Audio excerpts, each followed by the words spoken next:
Terima kasih pada pagi hari ini kami bersyukur untuk kasih setia-Mu yang tidak pernah berubah dalam kehidupan kami. Bersyukur bisa beribadah dan bersekutu bersama dengan saudara-saudara yang seiman di rumah Tuhan di tempat ini. Kami ucap syukur untuk kesempatan ini karena ini adalah waktu yang sangat indah untuk kami bersekutu dengan Engkau.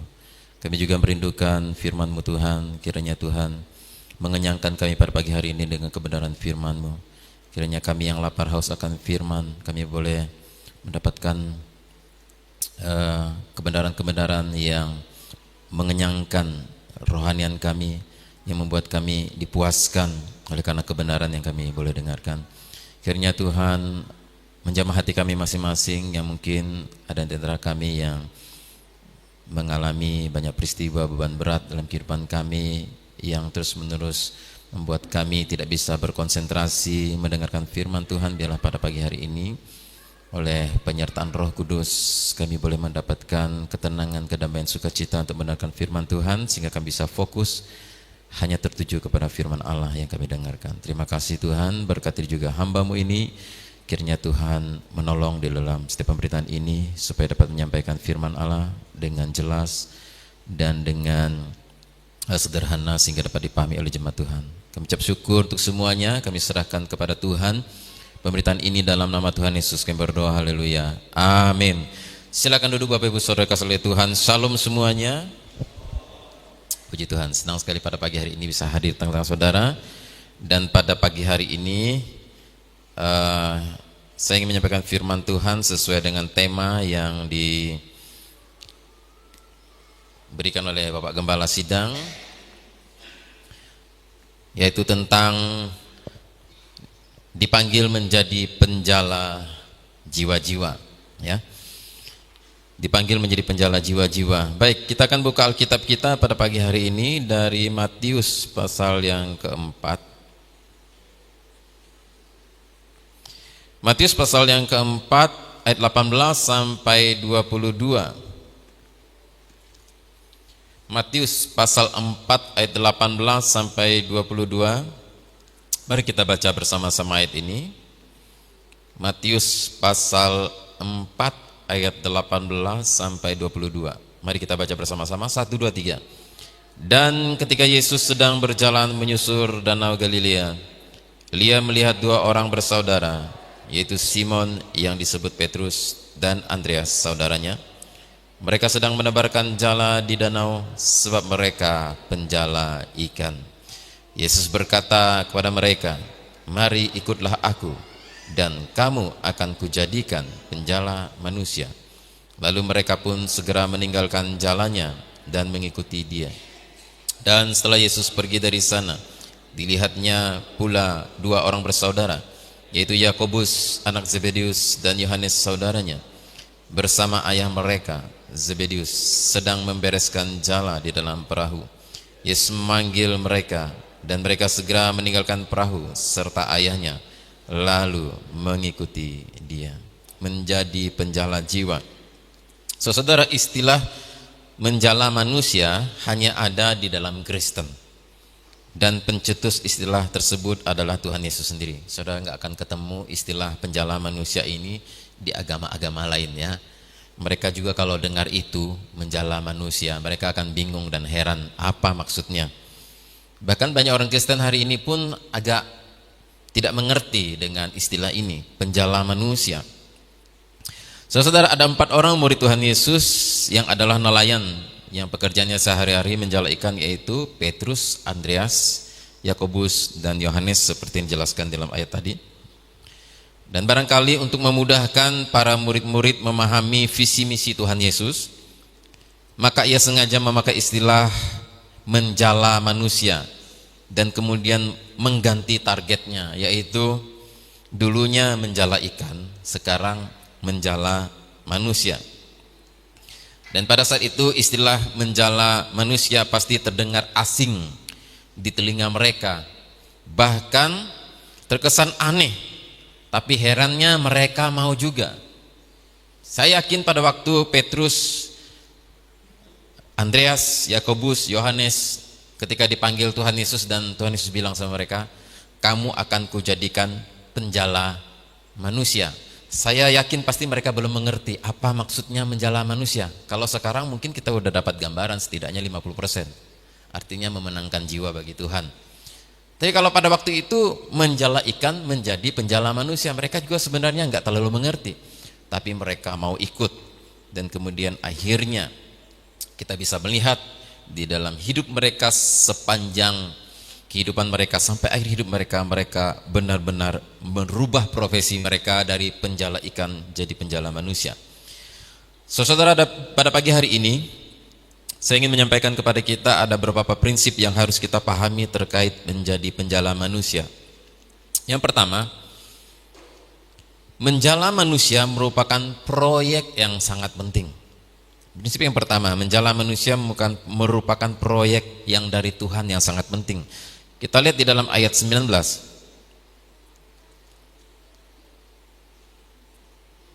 Sampai 20, 19 dan 20. 1, 2, 3 kita baca bersama-sama. Yesus berkata kepada mereka, "Mari ikutlah aku dan kamu akan kujadikan penjala manusia." Lalu mereka pun segera meninggalkan jalannya dan mengikuti dia. Kita baca ayat yang seterusnya 21. Dan setelah Yesus pergi dari sana, dilihatnyalah pula dua orang bersaudara, yaitu Yakobus anak Zebedius dan Yohanes saudaranya, bersama ayah mereka Zebedius sedang membereskan jala di dalam perahu. Yesus memanggil mereka dan mereka segera meninggalkan perahu serta ayahnya lalu mengikuti dia. Nah, kita lihat bagaimana ketika Petrus dan Andreas, dan di tempat lain Yakobus dan Yohanes, di tempat lain. Nah, mereka itu ketika dipanggil Tuhan Yesus, dikatakan dalam ayat tadi, segera meninggalkan perahunya. Artinya mereka segera meninggalkan profesinya sebagai nelayan, meninggalkan rumahnya, bahkan anak istrinya ditinggalkan, ayahnya dikatakan di sini ditinggalkan untuk mengikut Yesus dan menjadi penjala manusia. Kenapa harus begitu? Karena proyek menjadi penjala manusia sangat penting. Mereka segera meninggalkan perahu serta ayahnya lalu mengikuti dia, dikatakan dalam ayat ini. Saking pentingnya proyek ini, murid-murid itu meninggalkan profesi mereka masing-masing. Kalau tidak penting, nggak mungkin mereka sampai segitunya. Dan Tuhan Yesus tidak menghalangi mereka melakukan itu. Tuhan Yesus pun tidak merasa nggak enakan sebab mereka harus meninggalkan anak istrinya juga. Jadi kalau misalnya proyek ini nggak penting-penting amat, mungkin Tuhan Yesus bilang sama mereka, ya udahlah Petrus, kamu menjadi penjala manusia di sini aja. Andreas juga. Nah, Yakobus, Yohanes, kamu di sini juga sama. Mereka kalian 4 kerja sama ya. Nanti sesekali saya datang ke sini. Nah, saya akan singgah di rumah kalian. Kita sama-sama ibadah persekutuan di tempat ini. Nah, gitu. Enggak begitu. Tuhan Yesus bilang, ikut aku, kamu akan kujadikan penjala manusia. Ketika mereka tinggalkan semua, Yesus enggak merasa enggak enak itu. Gimana kamu tinggalkan istri anakmu? Enggak usah lah ya. Udah kamu di sini aja, nanti di tempat lain saya cari yang lain, orang lain yang bisa menjadi penjala manusia di tempat itu. Nah, kamu di sini aja. Enggak begitu. Ketika mereka meninggalkan semuanya, Tuhan Yesus oke-oke aja, ayo jalan. Kenapa seperti itu? Dia nggak merasa nggak enakan sama keluarganya Petrus dan Yohanes, karena memang proyek menjala manusia adalah proyek yang sangat penting, yang nggak bisa setengah-setengah untuk dikerjakan pada waktu itu. Ketika Tuhan Yesus memanggil Petrus, Yohanes, Yakobus dan Andreas dan murid-murid lainnya. Saudara, dan Tuhan Yesus sendiri pun ya, dia telah turun dari sorga menjadi manusia untuk menjadi penjala manusia. Apa artinya menjala manusia? Sebelum saya melangkah lebih jauh menjelaskan tentang ini, apa artinya menjadi penjala manusia? Artinya bukanlah saudara ambil jala dan kemudian saudara pergi ke pasar, ketemu siapapun saudara jala orang itu. Ya, saudara ke sekolah, saudara ketemu anak kecil, saudara jala anak itu. Bukan, menjadi penjala manusia itu bukan begitu ya. Menjadi penjala manusia artinya apa, saudara? Artinya menjala jiwa adalah membawa orang-orang datang dan percaya kepada Tuhan Yesus agar mereka diselamatkan. Sederhananya cuma itu artinya. Kita membawa orang kepada Tuhan Yesus, kita beritakan Injil ya, dan kemudian mereka percaya dan diselamatkan. Itu artinya menjala manusia. Ini merupakan proyek yang sangat penting karena bisa memindahkan orang, saudara, dari semestinya orang itu masuk neraka menjadi masuk sorga. Kenapa proyek ini penting? Bisa memindahkan orang, kita jala orangnya, kita dapat pindahkan ke sorga. Harusnya di neraka, kita pindahkan ke sorga oleh karena berita Injil yang disampaikan.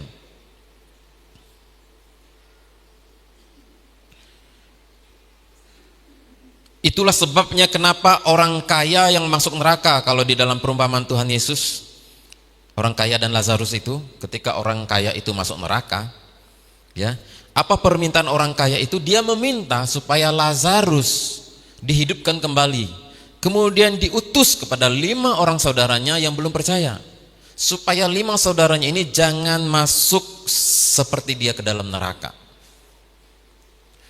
Orang kaya itu minta supaya Lazarus diutus menjadi penjala jiwa bagi 5 orang saudaranya dan ayah ibu dan saudaranya yang lain. Nah saudara, berarti menjadi penjala manusia itu sangat penting, dan itu permintaan orang dari neraka. Kalau ada orang yang saudara jumpai di neraka misalnya, seandainya kalau kita bisa ngobrol-ngobrol dengan orang yang ada di neraka, apa permintaan terbesar mereka? Mereka nggak akan minta, ingat panen sawit ya tanggal 20, jangan sampai berondolnya terlalu banyak. Nggak akan ngomong itu. Ingat mobil saya dicuci ya, jangan sampai kotor semua, kesayangan saya itu mobil saya tuh. Jangan lupa minum obat ya, bilang sama mama kalian. Nggak akan begitu pesannya. Pesannya adalah dia ingin supaya orang-orang yang masih ada di dalam dunia, mereka segera bertobat dan percaya supaya jangan masuk neraka. Saudara, menjadi penjala jiwa sangat penting karena bisa memindahkan orang dari neraka ke surga. Dan saudara, itulah permintaan orang kaya ketika dia ada di neraka di dalam perumpamaan Tuhan Yesus, yaitu supaya Lazarus diutus dan memberitakan Injil kepada saudaranya supaya saudaranya jangan masuk neraka. Saudara, saat ini ada banyak orang Kristen yang tidak menganggap proyek menjala jiwa itu penting. Mengapa? Yang pertama, karena mungkin tidak memberikan keuntungan secara keuangan. Bahkan kalau kita bicara tentang misi dan menjala jiwa, yang ada adalah keluar duit, saudara. Enggak menguntungkan. Maka banyak orang menganggap ini proyek merugikan secara finansial, secara pribadi saya. Ini mengeluarkan duit dari kocek saya, nggak mau lah, nggak penting.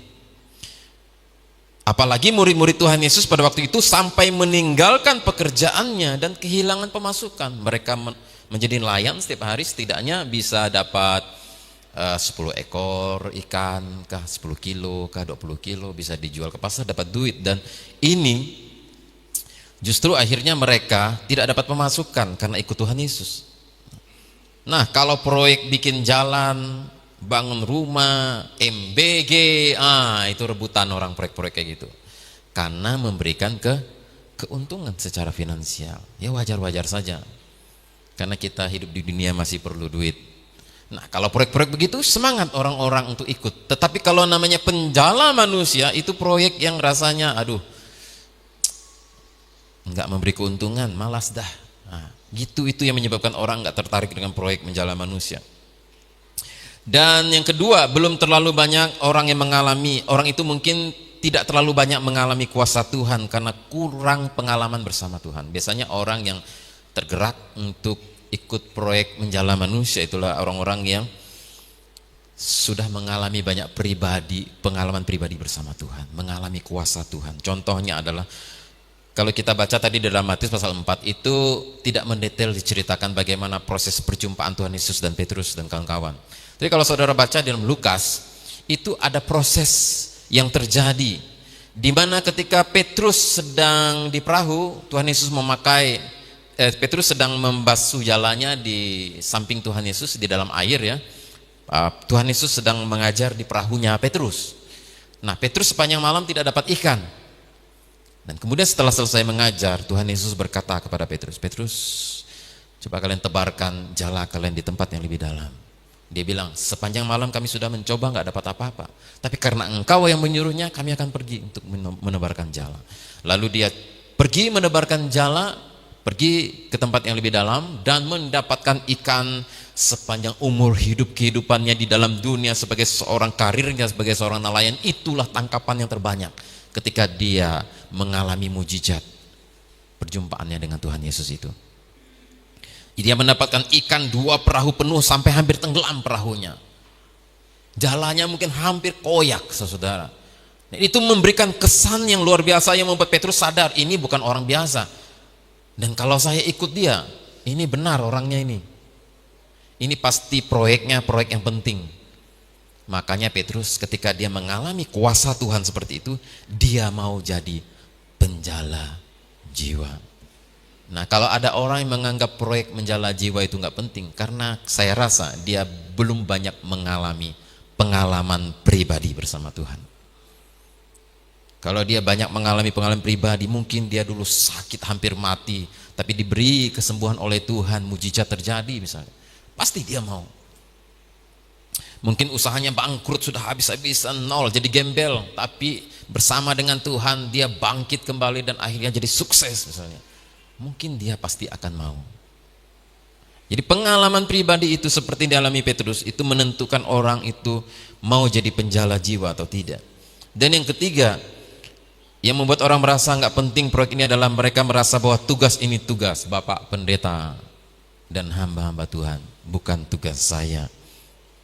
Dan yang keempat, ada banyak orang terlalu menyepelekan penderitaan di api neraka.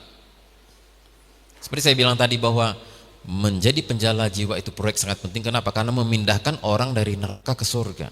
Dan banyak orang Kristen itu terlalu menyepelekan penderitaan di api neraka. Seberapa pentingnya proyek menjala jiwa ini, saya ingin memberikan gambaran dengan sebuah ilustrasi. Misalnya begini saja, seandainya kita bisa melihat neraka, seandainya, dan neraka itu cuma berjarak 30 meter dari pandangan kita. Misalnya kita di sini, neraka di situ 30 meter. Kita bisa lihat penderitaan orang-orang yang ada di neraka itu. Dan ternyata yang ada di neraka itu adalah ayah kita. Dan dia berteriak panasan, tolong, tolong.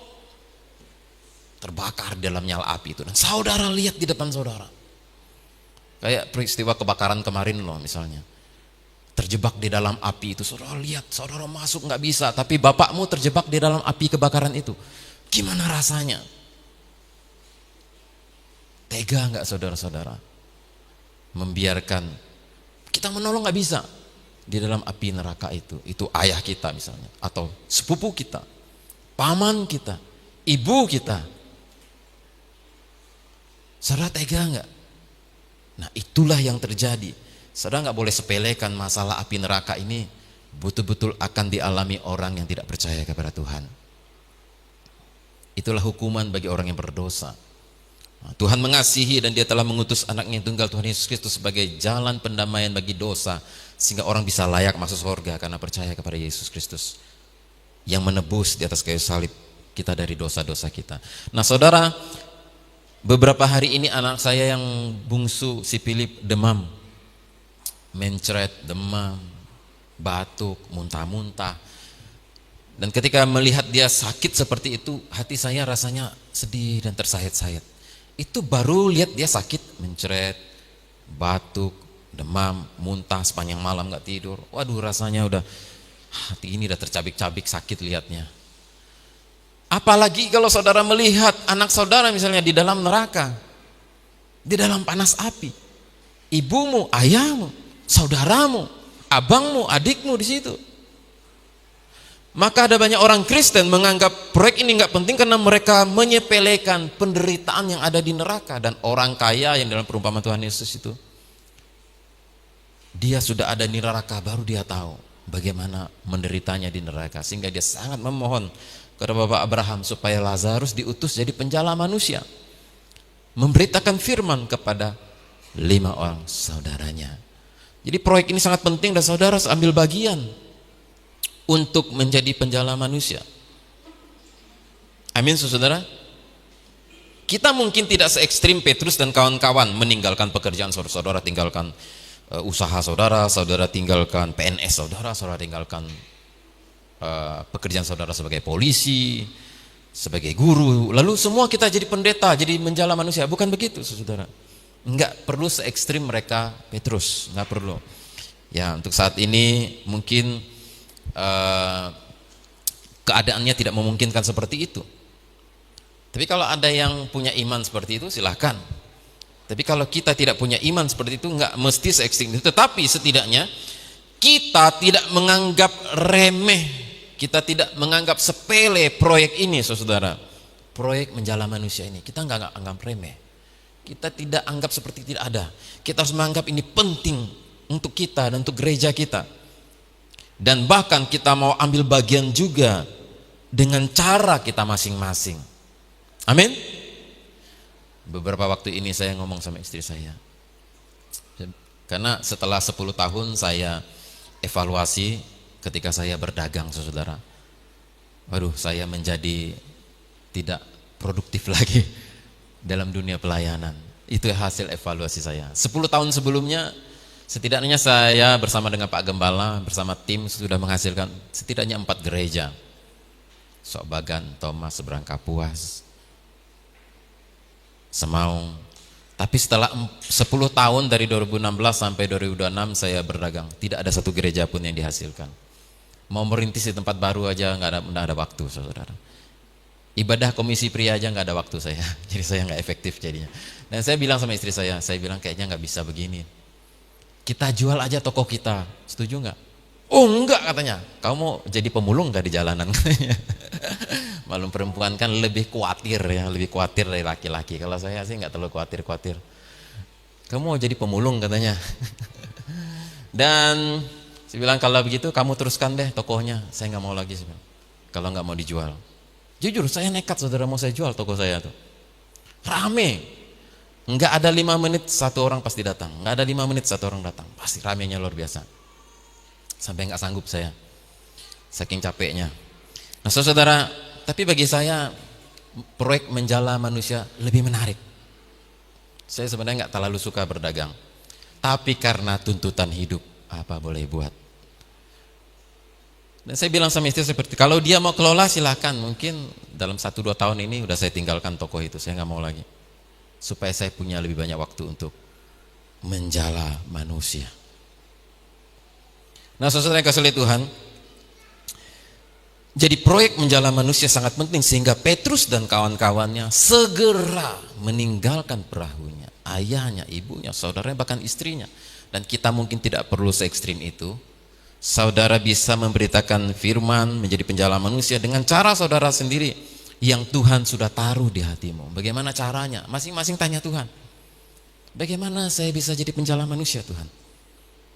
Apa yang bisa saya lakukan buat kamu? Tuhan akan buka jalan buat engkau. Amin. Dan yang kedua, saudara, prinsip yang harus kita pahami yang kedua, menjadi penjala manusia merupakan satu paket dengan menjadi pengikut Yesus. Menjadi penjala manusia itu satu paket dengan menjadi pengikut Yesus. Kita baca Matius pasal yang keempat ayat 19 tadi. Matius pasal 4 ayat 19 kita baca bersama-sama. 1, 2, 3. Yesus berkata kepada mereka, "Mari ikutlah aku dan kamu akan kujadikan penjala manusia." Mari ikut aku, kamu akan kujadikan penjala manusia. Jadi kalau kamu ikut aku, kamu kujadikan penjala manusia. Artinya menjadi penjala manusia merupakan satu paket dengan menjadi pengikut Yesus. Kalau kamu mau ikut aku, kamu harus jadi penjala manusia. Nah, saudara yang kasih oleh Tuhan, ini bukan hanya berlaku kepada Petrus, Andreas, Yakobus, Yohanes pada masa itu, tetapi berlaku juga untuk semua pengikut Yesus hari ini. Jadi suka atau tidak suka, ketika saudara memutuskan mau menjadi pengikut Tuhan Yesus, maka saudara juga harus bersedia dijadikan penjala manusia oleh Tuhan Yesus. Suka nggak suka, saudara ini satu paket. Ketika saudara memutuskan saya mau ikut Tuhan Yesus, maka satu paketnya adalah saudara harus bersedia jadi penjala manusia. Mari ikut aku, maka kamu akan kujadikan penjala manusia. Ketika saudara memutuskan mau jadi pengikut Tuhan Yesus, otomatis saudara ketambahan satu tugas yang penting yang tidak boleh ditolak, yaitu menjadi penjala manusia. Mungkin saudara berkata, saya tidak mengerti bagaimana caranya jadi penjala jiwa. Saya tidak pandai bicara, Pak. Saya tidak mengerti doktrin teologi. Saya takut salah omong nanti, menyinggung orang. Orang udah ada agamanya sendiri kok, ada kepercayaan sendiri, lalu kita ngomong tentang Yesus nanti tersinggung. Saya takut, Pak. Jangan khawatir, sebab di dalam ayat ini dikatakan, mari ikut aku, kamu akan kujadikan penjala manusia. Kalau kita baca dalam ayat ini, maka jangan khawatir, sebab dia yang akan menjadikan kita penjala manusia. Dia yang akan menjadikan. Artinya kalau ia yang menjadikan kita penjala manusia, artinya ia akan mengajari kita, memperlengkapi kita, memampukan kita, memberi karunia kepada kita, sehingga kita bisa menjadi penjala manusia. Kamu akan kujadikan, berarti dia akan memperlengkapi, memampukan, membuat kita bisa. Walaupun kita bilang, saya nggak pandai bicara, saya nggak pandai gini, itu doktrin teologi saya nggak ngerti. Kamu bisa, karena Yesus akan jadikan kamu penjala manusia. Apalagi saudara, apalagi sekarang zamannya media sosial. Jadi penjala manusia lebih mudah. Saudara nggak mesti ngomong face to face, lalu bilang sama orangnya, ayo percaya Tuhan Yesus, kalau enggak kamu masuk neraka. Nggak perlu ngomong begitu, supaya takut orang itu tersinggung kan. Kita nggak pandai ngomong gitu, kita nggak punya keberanian. Gampang, saudara punya media sosial sekarang. Contoh seperti Pak Abu tiap pagi kirim apa? Ayo yang sering lihat di grup, renungan harian. Nah, seperti Pak Bayu, saya senang ada Pak Bayu, Pak Abu kirim ayat Pak Bayu ke semua grup. Wah, ini dari Pak Bayu nih. Itu menjadi penjala manusia. Saudara bergrup di mana? Ada grup keluarga, grup apa? Saudara kenal dengan siapa? Bikin di statusmu, status WA-mu, ayat ini hari ini. Ya kan? Saudara dapat rema hari ini renungan firman Tuhan, ayat apa? Saudara sharingkan di Twittermu, Facebookmu. Gampang sekarang jadi penjala manusia. Siapa bilang susah? Apalagi sudah ada media sosial. Ya kan? Tinggal saudara bagikan ayat firman, dan orang yang melihat itu, orang yang nggak percaya, ketika dia dalam keadaan susah, dalam keadaan putus asa, dia lihat status saudara ada ayat firman Tuhan yang menjadi rema, yang mengena di hatinya, dia menjadi percaya Yesus. Saudara sudah menjadi penjala manusia. Amin. Jadi gampang sekarang jadi penjala manusia, nggak mesti ngerti teologi. Waduh, doktrin ini, doktrin itu. Waduh, nggak perlu saudara. Amin. Asal saudara mau. Gampang jadi penjala manusia sekarang. Sudah dimudahkan. Nah, saudara yang kasih lihat Tuhan, mengapa semua orang Kristen harus menjadi penjala manusia? Yang pertama, menjadi penjala manusia adalah bukti kamu benar-benar pengikut Yesus. Menjadi penjala manusia adalah bukti kamu benar-benar pengikut Yesus. Biasanya ada dua tipe pengikut Yesus pada masa itu. Yang pertama adalah pengikut yang sekedar ngeramein karena melihat Yesus sedang viral di mana-mana, dia itu heboh, orang berkerumunan ngikutin dia. Karena apa? Dia bisa menyembuhkan orang sakit, orang buta bisa melihat, orang lumpuh bisa berjalan, orang mati hidup kembali. Waduh, hebat benar, orang ngikut semua, rame. Tapi itu sekedar ngikut-ngikut saja. Nah, itu nggak akan jadi penjala manusia. Tapi ada tipe yang kedua, di mana dia bukan hanya sekedar ikut, dia tidur bersama Tuhan Yesus, dia makan bersama Tuhan Yesus, dia hadir bersama-sama Tuhan Yesus kemana-mana, dia jadi murid Yesus. Itu yang pasti akan jadi penjala manusia. Jadi saudara, menjadi penjala manusia harus Kita lakukan kenapa? Itulah bukti saudara benar-benar adalah orang Kristen yang sejati, pengikut Yesus yang sesungguhnya. Karena Yesus sudah berkata, mari ikut aku, maka kamu akan kujadikan penjala manusia. Kalau kita sungguh-sungguh ikut Yesus, dengan sungguh-sungguh pasti kita jadi penjala manusia. Enggak mungkin enggak. Beban yang ada di hati Tuhan pasti akan menjadi bebanmu. Apa yang ada di dalam pikiran Tuhan pasti ada di dalam pikiranmu. Kalau kamu betul-betul menjadi pengikut Yesus yang sejati. Nah, mengapa semua orang Kristen harus menjadi penjala manusia? Yang berikutnya adalah karena jiwa-jiwa yang berhasil kita jala atau kita bawa kepada Kristus, seperti saya bilang tadi, dipindahkan dari neraka ke sorga, saudara. Dan yang ketiga, mengapa kita semua harus terlibat di dalam menjadi penjala manusia? Karena gereja akan mati kalau jemaatnya tidak ikut serta menjadi penjala jiwa. Gereja akan mati, gereja akan punah. Saudara bisa lihat di Eropa sekarang. Dulu sering mengutus misionaris. Dulu begitu hidup keadaan gereja itu. Kenapa? Karena setiap orang aktif menjadi penjala manusia. Sekarang hari Minggu semua di stadion sepak bola, semua di stadion tenis, semua di stadion basket. Tidak ada yang ke gereja, tidak ada yang menjadi penjala manusia. Gereja hampir punah, saudara. Berubah fungsi menjadi museum, menjadi masjid dan lain sebagainya. Nah, saudara, kita harus menjadi penjala manusia supaya gereja tetap bisa hidup dan terus berkembang, bahkan menambah cabang-cabang untuk membawa jiwa-jiwa bagi Kristus. Jadi saudara yang kasih Tuhan, yang kedua yang harus saudara pahami prinsipnya menjadi penjala manusia adalah bahwa menjadi penjala manusia merupakan satu paket dengan menjadi pengikut Yesus. Dan yang ketiga, untuk mendapatkan ikan, seorang penjala harus terus mencoba berulang-ulang kali menebarkan jala. Untuk mendapatkan ikan, seorang penjala harus terus mencoba berulang-ulang kali menebarkan jala. Dulu saya pernah ikut teman saya karena rumah saya pinggir sungai. Teman-teman saya yang di pohon obat itu yang kecil-kecil dulu kami itu jago-jago bikin apa? Menganyam jala. Si Ako itu yang sepupunya Koko Abi itu, jago dia. Si Aku, papanya Olip.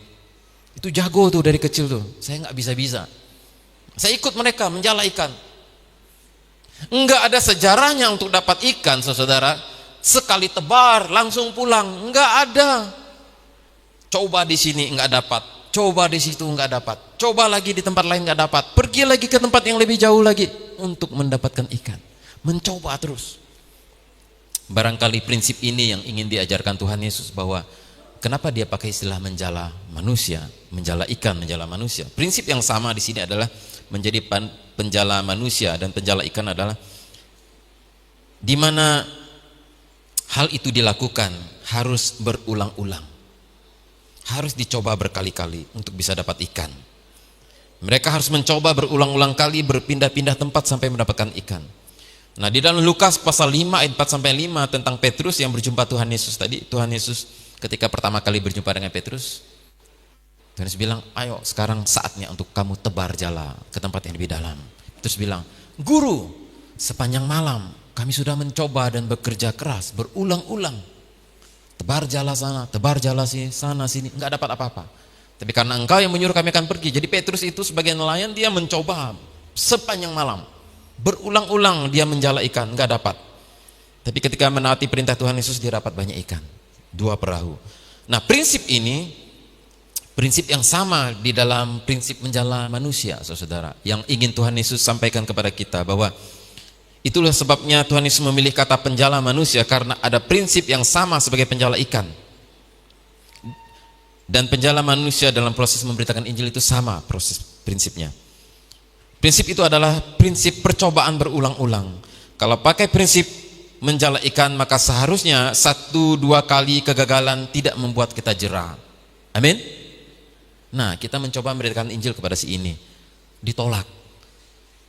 Jangan jera, coba lagi. Kepada siapa kita memberitakan Injil lagi? Dia belum mau terima, kita lain kali coba lagi, saudara. Kita beritakan Injil lagi kepada si ini, ditolak lagi. Jangan jerah, coba lagi. Itulah prinsip menjala ikan. Menjala manusia juga begitu. Kita coba di tempat ini, enggak dapat. Kita coba lagi di tempat ini, enggak dapat. Kita coba lagi besoknya. Prinsipnya sama. Makanya Tuhan Yesus pakai kata menjala ikan itu menjala manusia. Karena prinsip itu mungkin Tuhan Yesus ingin ajarkan kepada kita. Nah, saudara, kita harus mencoba berkali-kali, mencoba berulang-ulang. Itulah cara seorang penjala ikan untuk mendapatkan ikan. Dan kemudian bersabar menunggu hasilnya. Ada juga jala yang seperti pukat ya, yang ditarik, yang sudah ditebarkan, kemudian ditarik di tengah sungai itu. Ada juga yang kayak gitu. Dan itu harus sabar menunggu supaya ikannya kena. Nah, kalau kita sudah menyampaikan firman, kita sudah sampaikan berkali-kali firman Tuhan, kita tunggu hasilnya. Kita doakan, hasilnya akan datang. Bila sudah ditebar, sudah disebar jalannya, mari kita sabar menunggu hasil tangkapannya. Injil sudah disampaikan, firman Tuhan sudah ditabur, kita tunggu hasilnya, saudara. Memberitakan Injil tidak mesti langsung di closing, ditutup dengan orangnya terima Tuhan Yesus, nggak mesti begitu. Jadi kita memberitakan Injil kepada paman kita. Ayo paman, kamu harus percaya Tuhan Yesus, bertobatlah supaya kamu nggak masuk neraka, gini. Mau nggak kamu terima Tuhan Yesus sekarang? Saya doakan ya. Ayo, harus sekarang ya. Dipaksa closing harus terima Tuhan Yesus, nggak harus gitu, saudara. Jangan kayak gitu memberitakan Injil. Kita harus kayak prinsip orang menjala ikan. Coba. Kalau nggak dapat tangkapannya, coba lagi besok. Nggak mesti di closing hari itu harus terima Tuhan Yesus. Ya, seperti pelajaran-pelajaran penginjilan ini kan selama ini kan kita kan diajarkan. Habis kita sampaikan Injil, kita udah jelaskan begini, langsung closing terima Tuhan Yesus. Nggak mesti seperti itu lagi sebenarnya. Cukup kita menebarkan jala, kita sampaikan ayat firman, kita jelaskan firman Tuhan. Kalau dia bertanya lebih bagus lagi, kita banyak bisa menjawab. Dan nanti lama-lama firman itu akan hidup, benihnya bertumbuh dan berbuah, menghasilkan keselamatan. Amin, saudara. Nah, saudara yang kasih Tuhan, dan kemudian ikan itu dalam air tidak kelihatan, namun tebarkan saja jala, siapa tahu ada ikan yang didapat.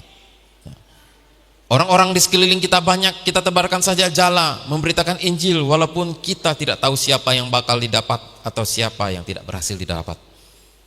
Tebarkan saja jalamu mulai dari sekeliling rumahmu. Nah, dari mana kita nebarkan jala? Kalau pengalaman saya di pohon obat dulu, dari lanting yang di bawah pohon obat duluan, yang paling dekat di bawah ponton.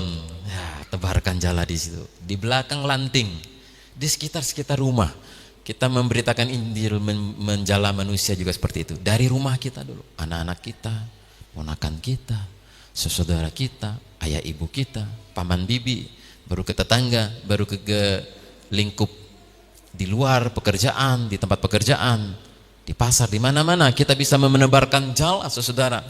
Itu prinsipnya seperti itu. Nah, dan juga kita perlu sedikit keberanian untuk menyampaikan firman. Dan saudara, seperti saya bilang tadi, kita ini dimudahkan oleh kemajuan teknologi. Gunakan media sosial saudara. Bukan untuk protes-protes sama pemerintah. Oh, Prabowo begini, Prabowo begitu, MBG begini. Kita bikin status-statusnya gitu, protes pemerintah. Enggak. Menurut saya kurang bijak. Kita gunakan status media sosial kita untuk menyampaikan berita firman Tuhan, menjala jiwa saudara. Amin. Amin. Yang hal-hal seperti itu nggak usah dipasang di status, cukup konsumsi pribadi. Kalau ada ketidakpuasan dengan pemerintah, kadang kebijakan ini, kebijakan itu, untuk pribadi aja, ya. Nah, saudara yang kasih oleh Tuhan, jadi saudara ada 3 prinsip yang harus kita pahami. Yang pertama, bahwa menjadi penjala jiwa adalah proyek yang sangat penting. Mari kita ambil bagian di dalamnya. Dan yang kedua, itu satu paket dengan menjadi pengikut Yesus. Saudara mau jadi pengikut Yesus, suka nggak suka, saudara sih penjala manusia.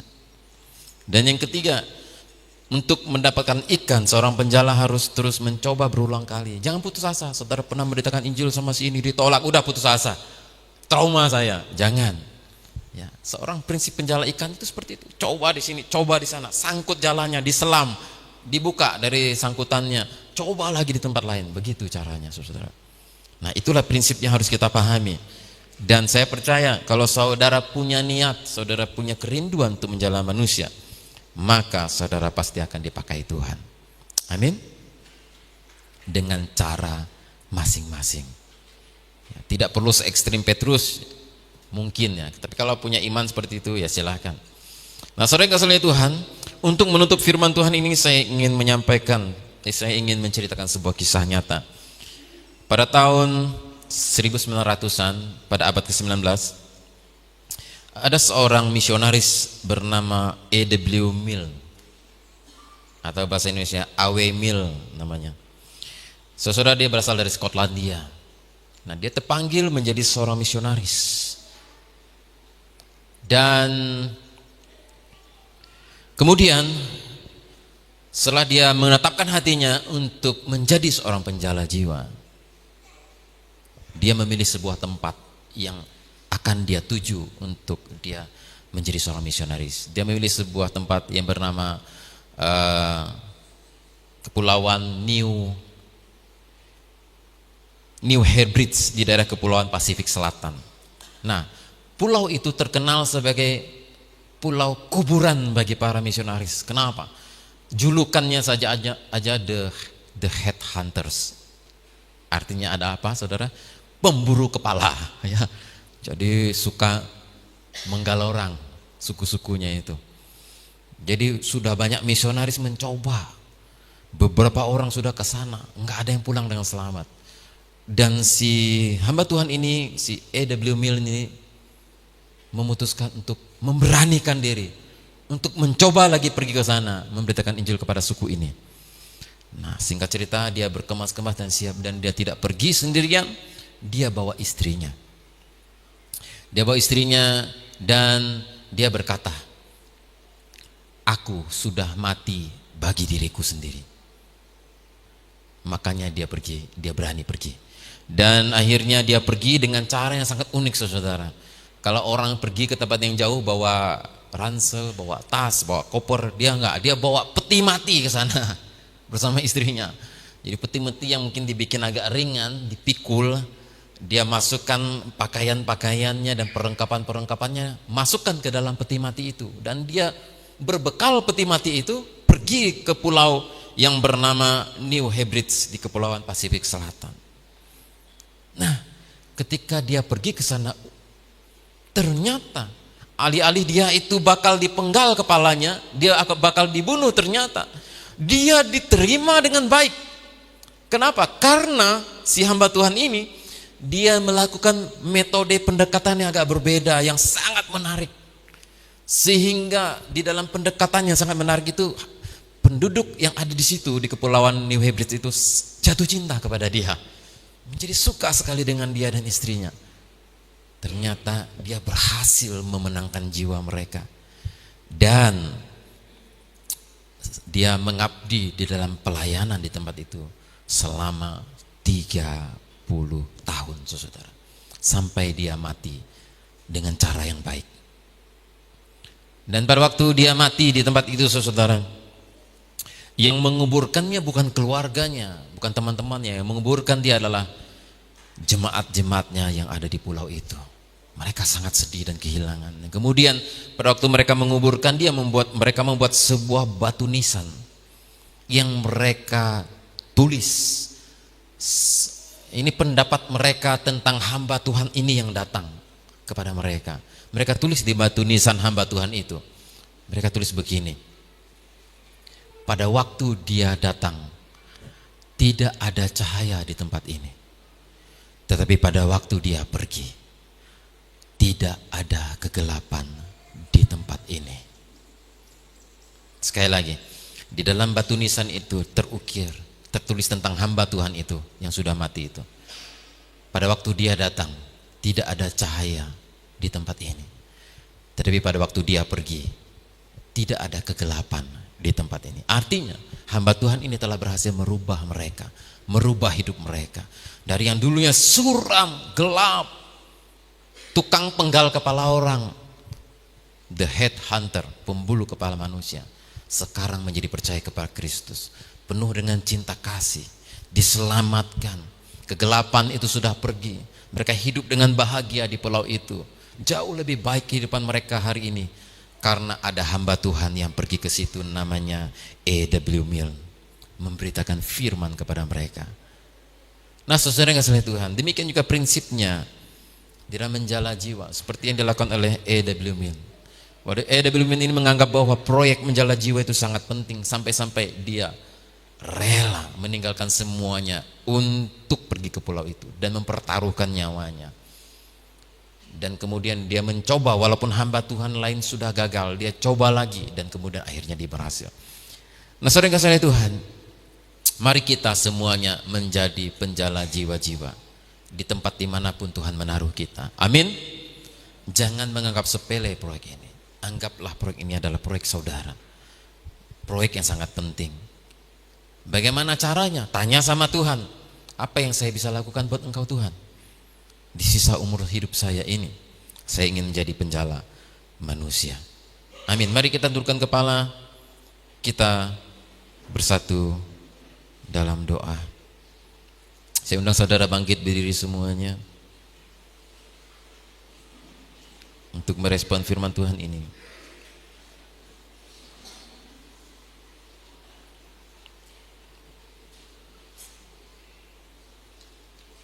Kita angkat sebuah pujian, melayani lebih sungguh.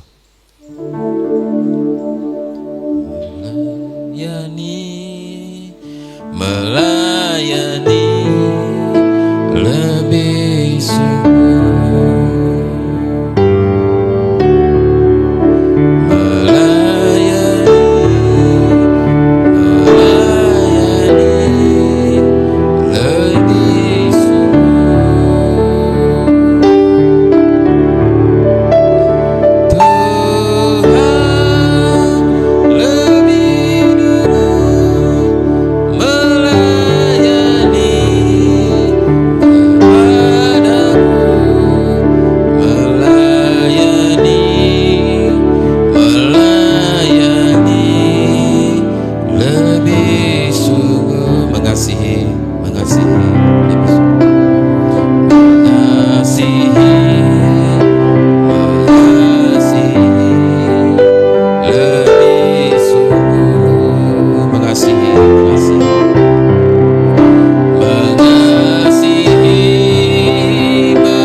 Tuhan mau memakai engkau untuk menyelamatkan mereka.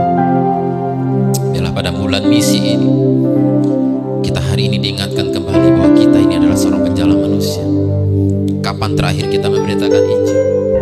Sampaikanlah firman lewat media sosial, lewat perjumpaan secara pribadi dengan seseorang, dengan cara yang Tuhan telah taruh dalam hati saudara. Haleluya.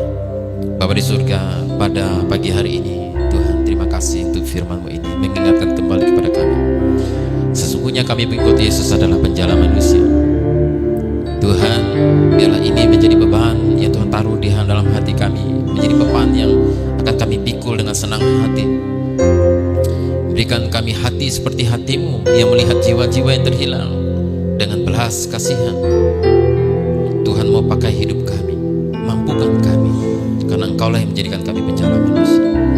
Beri kami hikmat untuk memberitakan Injil, beri kami kemampuan, beri kami Tuhan kuasa untuk kami melakukan ini. Terima kasih Tuhan.